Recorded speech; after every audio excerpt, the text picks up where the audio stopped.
give you feedback that I got from listeners, Sean. You ready? Am I prepared for this? Is this harsh, critical feedback? It's good. Do I need to? Oh, okay, great. No. Okay, so what I'm noticing with this podcast is we have a similar amount of views each week, and I think it's the same people over and over. I think we're like part of people's routine, which is cool. And I think one of the secrets to growing a podcast is you have to have guests. So when we had Andrew, he shared it. So all of the people who like him came and listened, and I hope we've got them hooked, and they're going to listen from now on. And so the way that we're going to do this is we're just going to get more guests. But here's what people keep telling me. And they weren't saying this about Andrew, but they like it when it's just you and I riffing it and just making shit up on the fly. Yeah. I've felt that, and I think it's even more on these Zoom calls because the Zoom call pace is a little slower. When we're in person, it's a little bit better, I think, to have that third guest on the seat.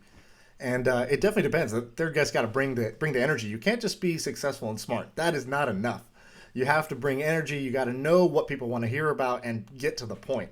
And so, that's the rubric for guests, which is hard when you're also trying to find famous guests because they help the show grow. And just for the record, Sean and I have recorded with, I think we've done it a bunch of times. I personally have done it a bunch of times.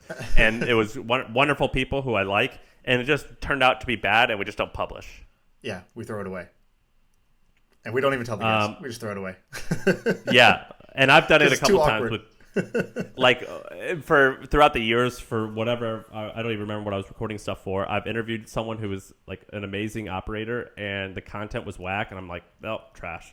Yeah, exactly. And so anyway, the feedback that we're getting, Sean, is that people like us because they say that I'm more optimist and you're more like down to earth, and that we riff, and they love that, and that they can't get that anywhere. But you and I are like, let's go get more guests, and people don't like the guests. But unfortunately, that helps us grow.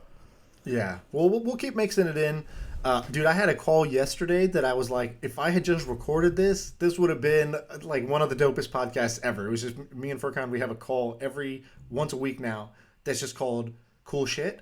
And he lives in like the edge of like technology. He's like in the dark web, basically. Not in an illegal way, but just sort of like he's on the forefront of what's interesting. Well, he's just a nerd. He's just like a very typical Silicon Valley engineer, just nerd. But he knows how to touch he a knows reality me in a good way. He knows me well enough, and also he loves money enough, where he knows how to take that stuff and bubble up the bits that are interesting, the bits that are relevant, and not just get lost in the weeds of technology. So that convo was amazing, but unfortunately it didn't record. The other thing I was going to say about the guests is being guests on other people's podcasts is the other way to grow. So I had Ishan yesterday reach out to like 50 podcasts and just be like, hey, I'll go on and talk about it, right? Like I'll go on. I just sold my company. I can go on and talk about that. Hey, we built a podcast that did 1 million downloads in the first 6 months. We could talk about how we did that. And so I think guesting on other people's podcasts might be a good way. You did this with Gary Vee, with Pomp. So yeah, I've probably so there's a caveat there. I've probably been a guest 100 times, and there was a period like over the trailing 6 months. I have it set on my calendar from 3 o'clock to 5 o'clock. That's only guesting on podcasts, and I would do it, and some of the small ones just drove nothing.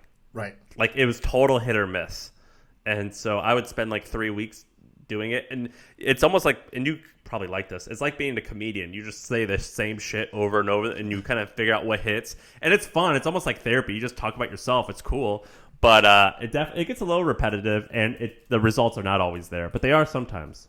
Yeah, and the thing you said at the beginning, which is for podcasting, you get this base, and it's the sticky base of people who want to who listen to it all the time. It becomes a part of their routine. They start to really love you, that sort of thing. It's very different than other products I built where I'm like, all right, I want to get millions of users to just visit this page, or like just use this once a week, or subscribe to this and kind of forget about it. Like that's been a lot of the products I built. This is the opposite. It's like an army of 100,000 people who will like go to war for you. I think there's people in this group that would, if I said, hey, I need you to beat this person up, they would go beat that person up. Like there's people who really have your back.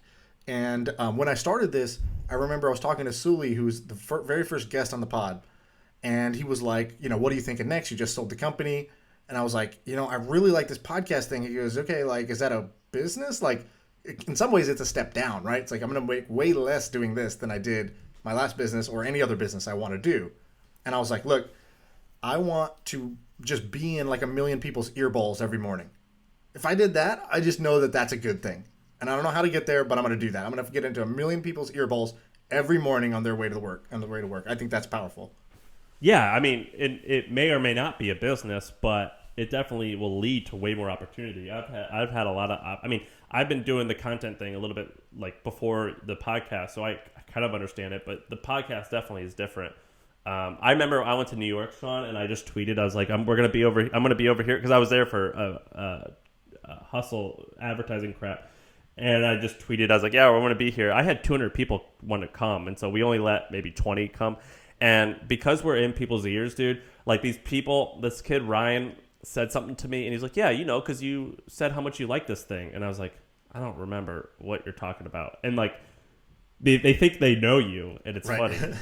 And the other thing I like is that the people who listen to this are actually they're really smart and successful. I think a lot of podcasts that are about business, they cater to kind of lowest common denominator. So it's like, oh, the wantrepreneur is their core market. And, in our Facebook group for this podcast, I posted something saying, hey, I'm doing something cool for people who have a business that does over $1 million a year.